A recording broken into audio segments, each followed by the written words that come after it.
Hello friends, आपके अपने YouTube channel Junaid sir Rautara में आप सभी का स्वागत है। मैं जुनैद अख्तर आप लोगों के बीच जो टॉपिक्स आज डिस्कस करने वाला हूँ वो है कॉजेटिव वर्ब्स। जी हाँ, टेंस में जिस प्रकार से आप सेंटेंस हिंदी वाक्यों का अंग्रेजी में अनुवाद करते हैं उसी का एक भाग यह भी है कॉजेटिव वर्ब्स। तो कॉजेटिव वर्ब्स का किन स्थितियों में उपयोग होता है और हिंदी के किस तरह के वाक्यों का अंग्रेजी में अनुवाद करने के लिए कॉजेटिव वर्ब्स का उपयोग किया जाता है, तो हम लोग इस अध्याय में उस पर डिस्कस करेंगे।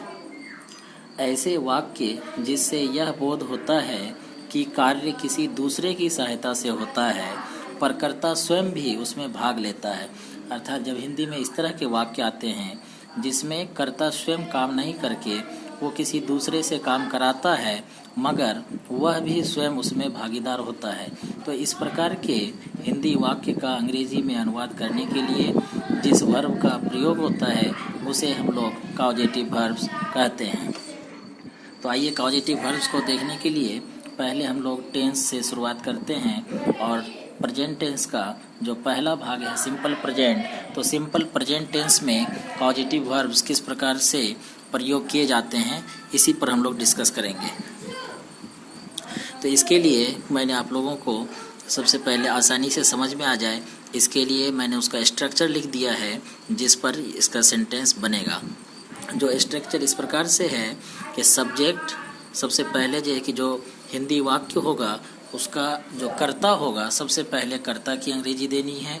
उसके बाद मेक या मेक्स, अगर कर्ता थर्ड पर्सन सिंगुलर नंबर है तो मेक्स का यूज करेंगे, और अगर कर्ता थर्ड पर्सन सिंगुलर नंबर के अतिरिक्त अगर कोई दूसरा कर्ता आता है तब हम लोग यहाँ मेक का यूज करेंगे।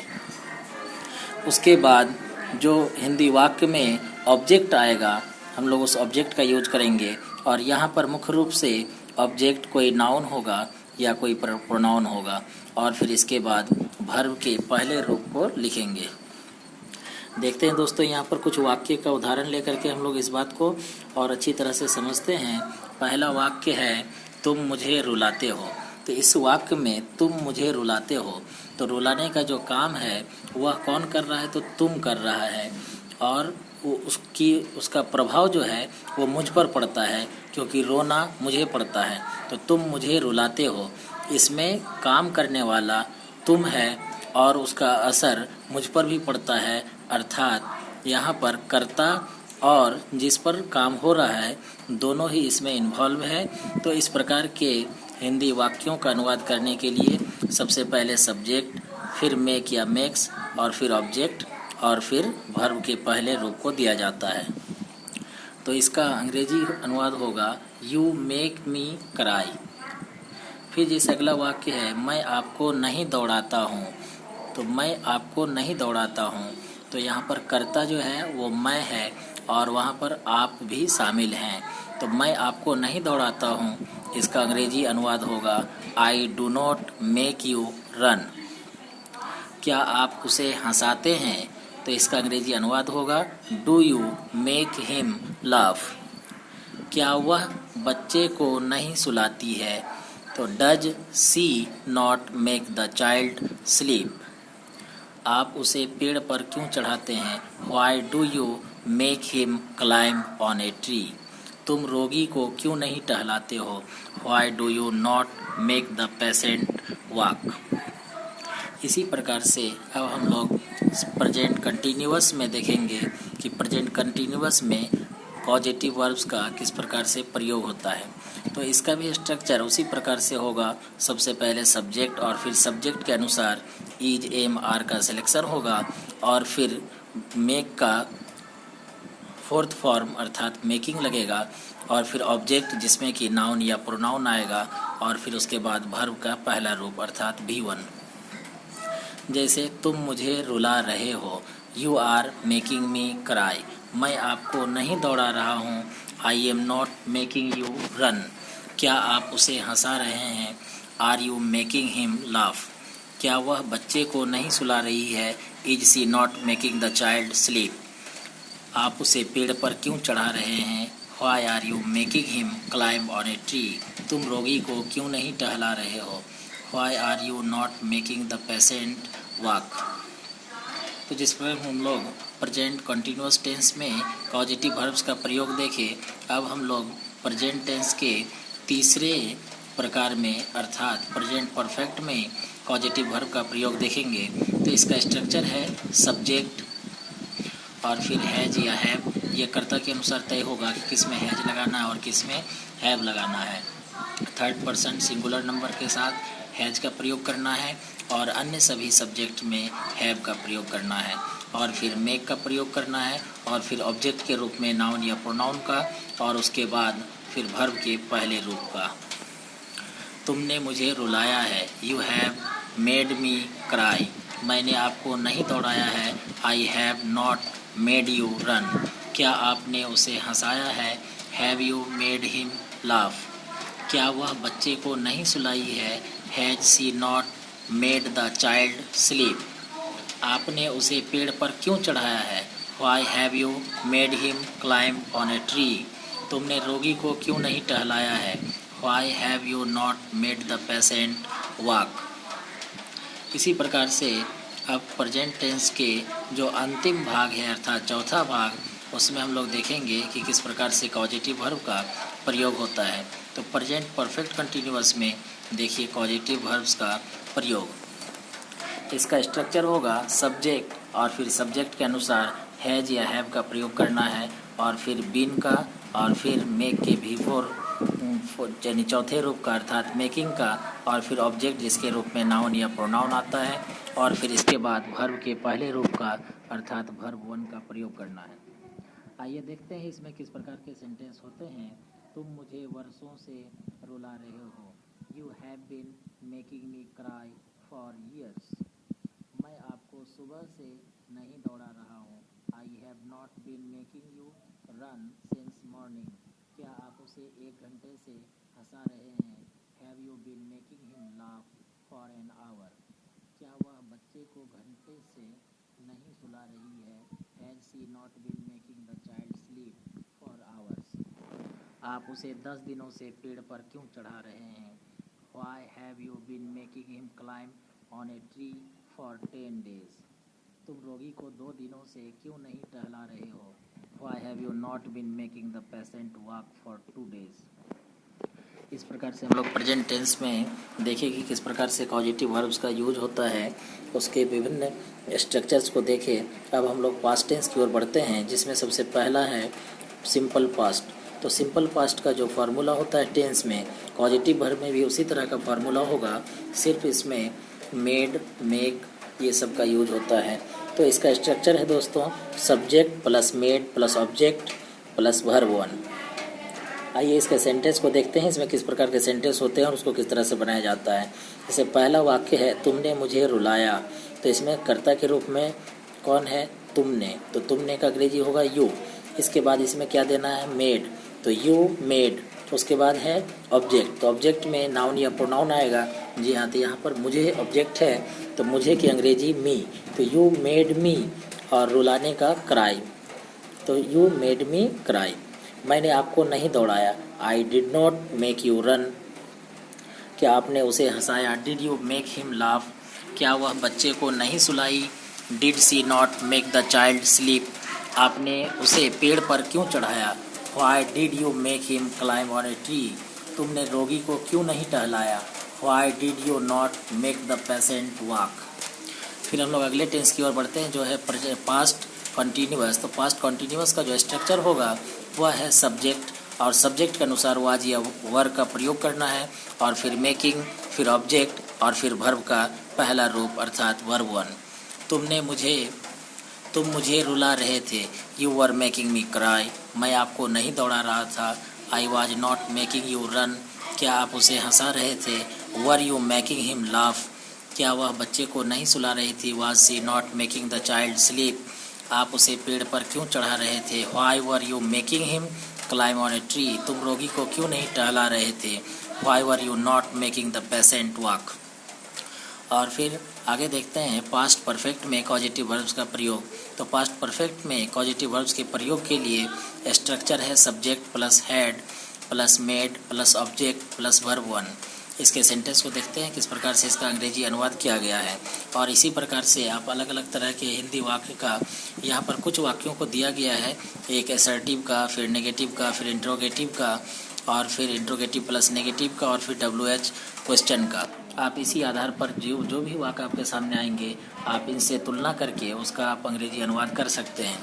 जैसे यहाँ वाक्य है, तुमने मुझे रुलाया था, you had made me cry, मैंने आपको नहीं दौड़ाया था, I had not made you run, क्या आपने उसे हंसाया था, had you made him laugh, क्या वह बच्चे को नहीं सुलाई थी, had she not made the child sleep, आपने उसे पेड़ पर क्यों चढ़ाया था, why had you made him climb on a tree, तुमने रोगी को क्यों नहीं टहलाया था, why had you not made the patient walk.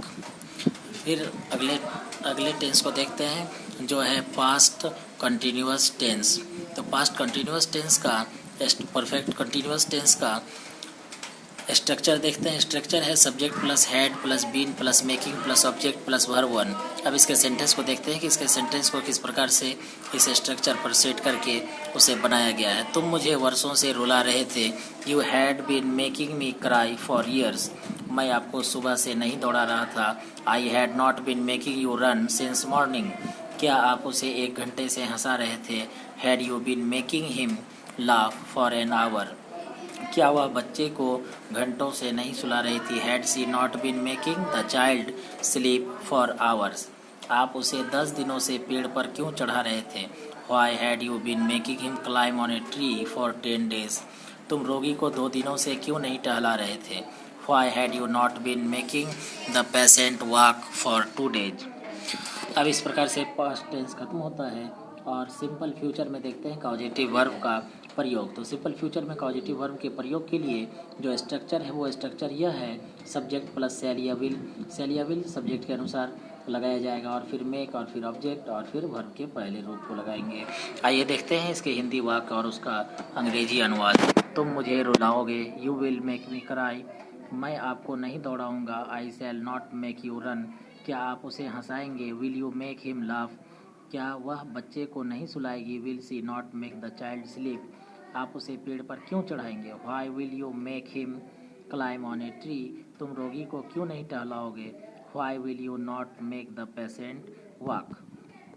और कॉजेटिव वर्ब्स का सिंपल फ्यूचर के अलावे फ्यूचर इम्परफेक्ट, फ्यूचर परफेक्ट और फ्यूचर परफेक्ट कंटिन्यूअस, इसमें इसका प्रयोग नहीं होता है, इसीलिए अब हम लोग इसको यहीं पर ख़त्म करते हैं। और फिर हम देखते हैं इससे आगे और भी अलग तरह के जो वाक्य होते हैं जिसका अनुवाद पॉजिटिव वर्ब्स की मदद से की जाती है। अब हम लोग ऐसे वाक्य को देखेंगे जिसमें इसके अतिरिक्त अन्य तरह के फार्मूला से जिसका अंग्रेजी में अनुवाद किया जाता है। तो यहाँ देखते हैं कि क्या है टॉपिक, करें कि ऐसे वाक्य जिसकी क्रिया से यह बोध होता है कि कार्य बिल्कुल दूसरे के द्वारा होता है और कर्ता उसमें भाग नहीं लेता है। जी हाँ, अभी तक जिन वाक्यों को हम लोग पढ़ रहे थे इसमें काम कोई दूसरा कोई कर रहा था लेकिन कर्ता भी उसमें भाग ले रहा था, लेकिन यहाँ पर अब हम लोग इस तरह के वाक्यों को देखेंगे जिसमें कार्य बिल्कुल किसी दूसरे के द्वारा होता है, अर्थात कर्ता इस कार्य में अपनी कोई भागीदारी नहीं निभाता है। तो इस प्रकार के हिंदी वाक्यों का अंग्रेजी अनुवाद करने के लिए हम लोग कौन से स्ट्रक्चर्स का प्रयोग करेंगे उसको देखना है। तो फिर हम लोग शुरू करते हैं प्रेजेंट टेंस के पहले भाग अर्थात सिंपल प्रेजेंट से। तो सिंपल प्रेजेंट में इस तरह के वाक्यों के अनुवाद के लिए जो स्ट्रक्चर्स है, पहले हम उस स्ट्रक्चर्स को देखेंगे और फिर कुछ वाक्यों का उदाहरण लेंगे और उन वाक्यों का आप अनुवाद करना जब सीख जाएंगे तो उन्हीं वाक्यों के अनुवाद को देखकर उसके आधार पर आपके सामने जो भी वाक्य दिया जाएगा आप उन सारे वाक्यों का अंग्रेजी में अनुवाद कर पाएंगे। तो इसके लिए पहले स्ट्रक्चर देखते हैं। इसके लिए जो स्ट्रक्चर्स हैं, 2 स्ट्रक्चर्स दिए गए हैं, जिसमें पहला स्ट्रक्चर्स है सब्जेक्ट प्लस हैज है plus object plus verb 3 plus by agent और फिर अदर वर्ड्स। आप इस तरीके से भी बना सकते हैं, या इसी को बनाने का दूसरा तरीका है सब्जेक्ट प्लस गेट या gets plus object plus verb 3 plus by agent plus other words. तो आइए देखते हैं इसमें किस तरह के हिंदी वाक्य होंगे और उसका अंग्रेजी में किस प्रकार से अनुवाद किया जाएगा। तो पहला वाक्य है मनोज रामू से नाला साफ करवाता है। तो मनोज रामू से नाला साफ करवाता है। तो यहाँ जो नाला साफ करने का काम है यह रामू कर रहा है और मनोज नाला साफ करने के काम में डायरेक्टली इन्वॉल्व नहीं है। तो इस तरह के वाक्य का अंग्रेजी अनुवाद करने के लिए जो ऊपर में स्ट्रक्चर्स दिए गए हैं, इन्हीं स्ट्रक्चर्स का आपको पालन करना है। तो दो स्ट्रक्चर्स में से आप किसी भी स्ट्रक्चर्स का यूज कर सकते हैं। इस सेंटेंस में मैंने दूसरे स्ट्रक्चर्स का प्रयोग किया है और सब्जेक्ट प्लस गेट या gets plus object plus verb 3 plus by agent और प्लस अदर वर्ड्स का किस प्रकार से यूज किया गया है इसको देखिए। तो मनोज रामू से नाला साफ करवाता है। Manoj gets the drain cleaned by Ramu. Manoj Ramu से नाला साफ नहीं करवाता है। Manoj does not get the drain cleaned by Ramu. क्या मनोज रामू से नाला साफ करवाता है? Does Manoj get the drain cleaned by Ramu. क्या मनोज रामू से नाला साफ नहीं करवाता है? Does Manoj not get the drain cleaned by Ramu. Manoj Ramu से नाला साफ क्यों करवाता है? Why does Manoj get the drain cleaned by Ramu. Manoj Ramu से नाला साफ क्यों नहीं करवाता है? Why does Manoj not get the drain cleaned by Ramu. तो यहाँ पर देखिए सारे सेंटेंस को गेट और गेट्स के प्रयोग से बनाया गया है। अब हम लोग आगे बढ़ते हैं और प्रेजेंट टेंस के दूसरे भाग प्रेजेंट कंटिन्यूअस को देखते हैं कि प्रेजेंट कंटिन्यूअस में किस प्रकार से कॉजेटिव वर्ब का प्रयोग होता है इस तरह के हिंदी वाक्य का अंग्रेजी में अनुवाद करने के लिए। तो इसके लिए स्ट्रक्चर जो है, पहले स्ट्रक्चर्स को देख लेते हैं। स्ट्रक्चर है subject plus EJMR plus getting plus object plus verb 3 plus by agent plus other words. इसका जो हिंदी वाक्य है उसको देखते हैं और उसके अंग्रेजी अनुवाद को, ताकि आप इस तरह के वाक्य को आप आसानी से अंग्रेजी में अनुवाद कर सकें। तो पहला वाक्य है मनोज रामू से नाला साफ करवा रहा है। Manoj is getting the drain cleaned by Ramu. Manoj Ramu से नाला साफ नहीं करवा रहा है। Manoj is not getting the drain cleaned by Ramu. क्या मनोज रामू से नाला साफ करवा रहा है? Is Manoj getting the drain cleaned by Ramu. क्या मनोज रामू से नाला साफ नहीं करवा रहा है? Is Manoj not getting the drain cleaned by Ramu. Manoj Ramu से नाला साफ क्यों करवा रहा है? Why is Manoj getting the drain cleaned by Ramu. Manoj Ramu से नाला साफ क्यों नहीं करवा रहा है? Why is Manoj not getting the drain cleaned by Ramu.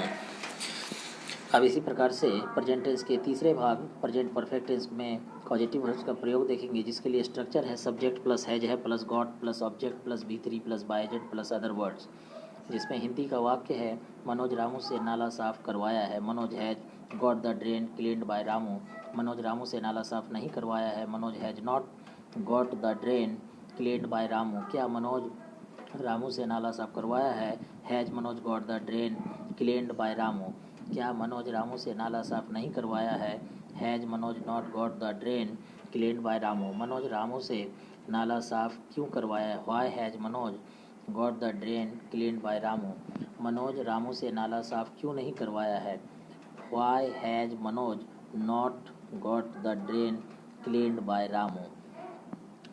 अब प्रेजेंट टेंस के जो अंतिम भाग हैं, चौथा भाग प्रेजेंट परफेक्ट कंटिन्यूअस, इसमें देखेंगे कॉजेटिव वर्ब का प्रयोग, जिसके लिए स्ट्रक्चर दी गई है सब्जेक्ट प्लस हैज है plus been plus getting plus object plus verb 3 plus by agent plus other words. तब इसके हिंदी वाक्य और उसके अंग्रेजी अनुवाद को देखते हैं, जिसमें पहला हिंदी वाक्य है मनोज रामू से 2 घंटे से नाला साफ करवा रहा है, और इसका अंग्रेजी अनुवाद होगा Manoj has been getting the drain cleaned by Ramu for 2 hours. Manoj Ramu से 2 घंटे से नाला साफ नहीं करवा रहा है। Manoj has not been getting the drain cleaned by Ramu for 2 hours. क्या मनोज रामू से 2 घंटे से नाला साफ करवा रहा है? Has Manoj been getting the drain cleaned by Ramu for 2 hours. क्या मनोज रामू से 2 घंटे से नाला साफ नहीं करवा रहा है? Has Manoj not been getting the drain cleaned by Ramu for 2 hours. Manoj Ramu से 2 घंटे से नाला साफ क्यों करवा रहा है? Why has Manoj been getting the drain cleaned by Ramu for 2 hours. Manoj Ramu से 2 घंटे से नाला साफ क्यों नहीं करवा रहा है? Why has Manoj not been getting the drain cleaned by Ramu for 2 hours. अब हम लोग पास्ट टेंस की ओर बढ़ते हैं और पास्ट टेंस में सबसे पहले भाग को देखते हैं सिंपल पास्ट को। तो सिंपल पास्ट में पॉजिटिव वर्ब्स के प्रयोग के लिए जो स्ट्रक्चर्स दिया गया है उस स्ट्रक्चर को देखते हैं। स्ट्रक्चर है subject plus got plus object plus verb 3 plus by agent plus other words. अब इसके हिंदी वाक्य को देखेंगे और उसके फिर अंग्रेजी अनुवाद को। मनोज रामू से नाला साफ करवाया। Manoj got the drain clean by Ramu. Manoj Ramu से नाला साफ नहीं करवाया। Manoj did not get the drain clean by Ramu. क्या मनोज रामू से नाला साफ करवाया? Did Manoj get the drain clean by Ramu. क्या मनोज रामू से नाला साफ नहीं करवाया? Did Manoj not get the drain clean by Ramu. Manoj Ramu से नाला साफ क्यों करवाया? Why did Manoj get the drain clean by Ramu. Manoj Ramu से नाला साफ क्यों नहीं करवाया? Why did Manoj not get the drain clean by Ramu. और फिर पास्ट टेंस के दूसरे भाग में देखेंगे जो है पास्ट कंटिन्यूअस। तो पास्ट कंटिन्यूअस में देखते हैं पॉजिटिव वर्ब्स का किस प्रकार से प्रयोग होता है। तो सबसे पहले हम लोग इसके स्ट्रक्चर्स की बात करते हैं। तो इसका स्ट्रक्चर है सब्जेक्ट प्लस वाज या verb plus getting plus object plus verb 3 plus by agent plus other words. इसमें पहला हिंदी वाक्य है मनोज रामू से नाला साफ करवा रहा था। Manoj was getting the drain cleaned by Ramu. Manoj Ramu से नाला साफ नहीं करवा रहा था। Manoj was not getting the drain cleaned by Ramu. क्या मनोज रामू से नाला साफ करवा रहा था? Was Manoj getting the drain cleaned by Ramu. क्या मनोज रामू से नाला साफ नहीं करवा रहा था? Was Manoj not getting the drain cleaned by Ramu. Manoj Ramu से नाला साफ क्यों करवा रहा था? Why was Manoj getting the drain cleaned by Ramu. Manoj Ramu से नाला साफ क्यों नहीं करवा रहा था? Why was Manoj not getting the drain cleaned by Ramu. अब हम लोग अगले टेंस में देखते हैं कि पास्ट परफेक्ट में किस प्रकार से पॉजिटिव वर्ब्स का प्रयोग किया जाएगा। तो ये जो वीडियो आप लोग देख रहे हैं इसमें जो पीडीएफ का हमने यूज किया है, इस पीडीएफ का लिंक मैं आपको डिस्क्रिप्शन में दे दूंगा। वहाँ से आप इस पीडीएफ को डाउनलोड कर सकते हैं और फिर उसको आप प्रिंट दे करके आप इसके स्ट्रक्चर्स और फिर सेंटेंस को देख करके आप अन्य प्रकार के सेंटेंस बना सकते हैं। इसका लिंक आपको नीचे मिल जाएगा। वहाँ से जो कि आप इस पीडीएफ को डाउनलोड कर लें ताकि उसको जो कि आपको पढ़ने में आसानी हो। तो देखते हैं इसके लिए सबसे पहले स्ट्रक्चर क्या है पास्ट परफेक्ट के लिए। तो पास्ट परफेक्ट के लिए स्ट्रक्चर है subject plus had plus got plus object plus V3 plus by agent plus other words. और इसके हिंदी वाक्यों को देखते हैं। इसका हिंदी वाक्य है मनोज रामू से नाला साफ करवा चुका था। Manoj had got the drain cleaned by Ramu. Manoj Ramu से नाला साफ नहीं करवा चुका था। तो Manoj had not got the drain cleaned by Ramu. क्या मनोज रामू से नाला साफ करवा चुका था? Had Manoj got the drain cleaned by Ramu. क्या मनोज रामू से नाला साफ नहीं करवा चुका था? Had Manoj not got the drain cleaned by Ramu. Manoj Ramu से नाला साफ क्यों करवा चुका था? Why had Manoj got the drain cleaned by Ramu. Manoj Ramu से नाला साफ क्यों नहीं करवा चुका था?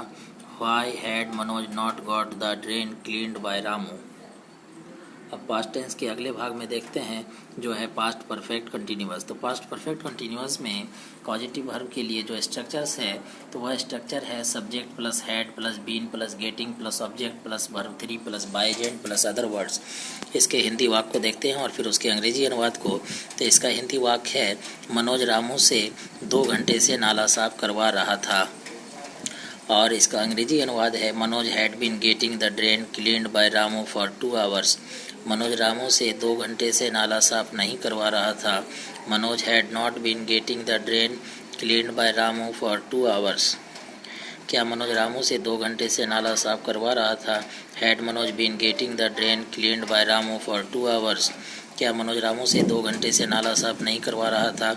Had Manoj not been getting the drain cleaned by Ramu for 2 hours.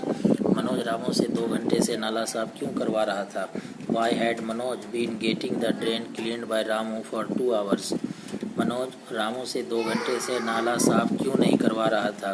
Y had Manoj not been getting the drain cleaned by Ramu for 2 hours.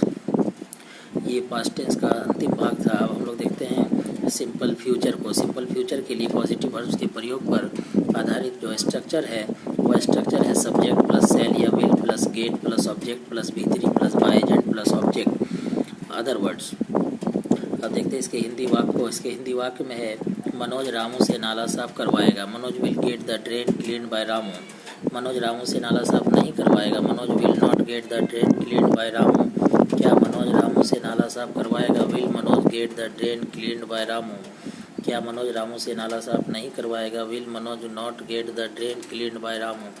Manoj Ramu से नाला साफ क्यों करवाएगा? Why will Manoj get the drain cleaned by Ramu. Manoj Ramu से नाला साफ क्यों नहीं करवाएगा? Why will Manoj not get the drain cleaned by Ramu. तो यहाँ टेंस में जो 2 तरह के पॉजिटिव वर्ब्स थे, दोनों तरह के पॉजिटिव वर्ब्स का प्रयोग हम लोग देखे। अब इस पर अब जो है कि हम लोग मॉडल वर्ब के साथ पॉजिटिव वर्ब का प्रयोग देखेंगे। तो यहाँ जो टॉपिक है वह है कर्ता प्लस कर्म प्लस प्रेरणार्थक क्रिया, यानी कि पॉजिटिव वर्ब प्लस सकना। तो सकना का ही अलग अलग रूप है। जैसे प्रेजेंट में सकना का रूप है सकता है, फिर पास्ट में सकना का रूप होगा सका। इसी प्रकार से तब हम लोग मॉडल वर्ब में देखते हैं कि पॉजिटिव वर्ब्स का किस प्रकार से प्रयोग होता है। तो इसके लिए जो रूल है, इसके लिए भी 2 रूल्स दिए गए हैं। दोनों में से आप किसी भी स्ट्रक्चर का फॉलो कर सकते हैं। दोनों में से किसी भी स्ट्रक्चर का प्रयोग करके आप हिंदी वाक्यों को अंग्रेजी में अनुवाद कर सकते हैं। तो पहला जो रूल है वह है सब्जेक्ट प्लस कैन या could plus have plus object plus past participle. या इसका दूसरा स्ट्रक्चर है सब्जेक्ट प्लस कैन या कुड प्लस गेट या could have got plus object plus past participle. इसमें जो हिंदी वाक्य पहले उसको देखते हैं और फिर उसके अंग्रेजी अनुवाद को। जैसे पहला हिंदी वाक्य है राम पत्र लिखवा सकता है, Ram can have a letter written. या इसी को दूसरे स्ट्रक्चर के का पालन करके अगर बनाया जाए तो इस प्रकार से बना सकते हैं Ram can get a letter written. दूसरा है राम पत्र लिखवा सका, Ram could get a letter written. या इसको इस प्रकार से भी बनाया जा सकता है Ram could have got a letter written. Ram पत्र लिखवा सकता था, Ram could have a letter written. या इसी को दूसरे तरीके से बनाया जा सकता है Ram could have got a letter written. धनी व्यक्ति यह सब करा ले सकते हैं, the rich can have all this done. या इसी को हम लोग दूसरी तरह से बना सकते हैं the rich can get all this done. तो अब ये टॉपिक, इसी टॉपिक पर जो है कि कुछ ट्रांसलेशन दिया गया है जिसको जो है कि आप बना सकते हैं आपके अभ्यास के लिए। तो अभ्यास के लिए कुछ दिए गए हैं, इसका PDF डाउनलोड करके आप यहाँ से इसका अंग्रेजी में अनुवाद कर सकते हैं। अब इसका रिवीजन करते रहेंगे ताकि आपको स्ट्रक्चर याद रहेंगे और आप किसी भी तरह के वाक्य जो आपको दिए जाएंगे उसका आप अंग्रेजी में अनुवाद कर सकते हैं। अगले टॉपिक्स की ओर बढ़ते हैं और अगला टॉपिक्स देखते हैं कि किस प्रकार का है। अगला टॉपिक है कर्ता प्लस कर्म प्लस प्रेरणार्थक क्रिया प्लस चाहिए या चाहिए था। तो इसका अनुवाद 3 तरह के स्ट्रक्चर से किया जा सकता है। तो हम लोग देखेंगे कि तीनों तरह के स्ट्रक्चर से किस प्रकार से इसका अनुवाद किया जा सकता है। तो पहला स्ट्रक्चर है subject plus should have plus object plus past participle, या subject plus should plus get plus object plus past participle. या इसका तीसरा जो स्ट्रक्चर है वह है subject plus should have got plus object plus past participle. तो देखते हैं इसके हिंदी वाक्य को और फिर उसके अंग्रेजी अनुवाद को। तो पहला हिंदी वाक्य है मुझे यह कार्य करवाना चाहिए, I should have this work done. या इसी को हम लोग दूसरे तरीके से ऐसा बना सकते हैं I should get this work done. मुझे यह कार्य करवाना चाहिए था, I should have got this work done. अब इसके भी अभ्यास के लिए कुछ वाक्य दिए गए हैं, इन वाक्यों का आप अंग्रेजी में अनुवाद करें ताकि इसका रिवीजन हो सके। तो इसके रिवीजन के लिए जो वाक्य दिए गए हैं आपको इसका अंग्रेजी में अनुवाद अवश्य करें। अब इसके हम लोग अगले टॉपिक्स को देखते हैं और अगला टॉपिक्स है कर्ता प्लस कर्म प्लस प्रेरणार्थक क्रिया प्लस है। तो अब इसके लिए जो स्ट्रक्चर दिया गया है वो स्ट्रक्चर है सब्जेक्ट प्लस हैज या have plus two plus get plus object plus past participle. और इसका हिंदी वाक्य देखते हैं और फिर उसका अंग्रेजी अनुवाद। इसका हिंदी में एक वाक्य दिया गया है और उसका फिर अंग्रेजी अनुवाद किया गया है। आप सिर्फ इस वाक्य को समझकर जो बाकी वाक्य दिया गया है आप उसे बना सकते हैं। जैसे कोई भी स्ट्रक्चर दिया गया, अब इतना आप समझ चुके होंगे कि आपको अगर असर्टिव में कोई स्ट्रक्चर दिया जाता है तो उसको आप नेगेटिव में, फिर इंट्रोगेटिव में और फिर इंट्रोगेटिव प्लस नेगेटिव में या WH क्वेश्चन में किस प्रकार से परिवर्तित करेंगे। सिर्फ अगर असर्टिव का स्ट्रक्चर मिल जाता है तो फिर उससे आप इंट्रोगेटिव का, WH वर्ड का, ये सब चीज़ का फिर आप निकाल सकते हैं। तो यहाँ पर जो हिंदी वाक्य है मुझे अपने बच्चों को आपसे पढ़वानी है, I have to get my children taught by you. अब इस वाक्य को आप एक मॉडल सेंटेंस मान करके जो नीचे वाक्य दिए गए हैं इन सारे वाक्यों का अंग्रेजी में अनुवाद कर सकते हैं। तो यहाँ पर हम लोग देख रहे थे कि कॉजेटिव वर्ब्स का प्रयोग टेंस में किस प्रकार से करेंगे और टेंस में अलग अलग जो है कि टेंस के भाग जो हैं उसमें कॉजेटिव वर्ब का प्रयोग किस तरह से करेंगे, मॉडल वर्ब के साथ कॉजेटिव वर्ब का प्रयोग किस प्रकार से करेंगे। तो इस वीडियो को ज़्यादा लंबा ना हो इसीलिए आप लोगों को जो है कि ज़्यादा जो अननेसेसरी चीज़ें हैं, जो अननेसेसरी सेंटेंसेस हैं, उसका प्रयोग नहीं किया गया है। और यह कोशिश किया गया है कि आप लोग इसको आसानी से समझ पाएँ। और सबके लिए हिंदी और उसका फिर अंग्रेजी अनुवाद दिया गया है और स्ट्रक्चर दिया गया है, और बहुत ही शॉर्ट में ये कि बतलाया गया है। आप इन सारे स्ट्रक्चर्स को याद रखें, उसको कॉपी पर नोट कर लें, और फिर किताब से या अपने से खुद से आप हिंदी में वाक्यों को लिखकर उसका अंग्रेजी अनुवाद कर सकते हैं। तो यह पॉजिटिव वर्ब्स का जो सेशन था यह कंप्लीट हुआ। और भी इस तरह का वीडियोज या इस तरह का जो टॉपिक्स जो आप लोगों को पढ़ना हो, उसके लिए जो है कि आप वीडियो में कमेंट करें, जिससे कि हमें हौसला मिले और आगे मालूम चले कि किस तरह के वीडियोज आप लोगों के लिए लाभकारी हैं और किस तरह के वीडियोज़ की आपकी आवश्यकता है, और आप लोगों की आवश्यकता के अनुसार हम और सब भी वीडियो बना सकें। तो हमारे चैनल में आप इसी तरह के वीडियोस को पाने के लिए हमेशा बने रहें, और हमारे चैनल को सब्सक्राइब करना ना भूलें, दोस्तों में शेयर करें। धन्यवाद।